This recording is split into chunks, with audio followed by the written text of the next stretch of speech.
Stradivarius biolin hau oinarri hartuta soinurik ederrena bilatu gura du Bilbao proiekt ekimenak. Ana Huberman modelo instrumentua Stradivariusena eta izatez da Stradivariusen garai klasikoko instrumento bat. Orduan joan gara eredu honenan bila. Horretarako biolin baten sabela eta bizkarra aztertu bituzte.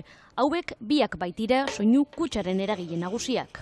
Sei instrumentu hemen egin da, baina ongo dira beste zazpi, Europako beste luthier batzuk ere egin dituztenak, gurekin batera, gure parametron barruan. Gaur hasi eta abenduaren erdi arte 13 instrumentu hauek itxuan aztertu eta sailkatuko bituzte 25 musikariek. We're also working on a set of perception tests using psychoacoustic experimental methods.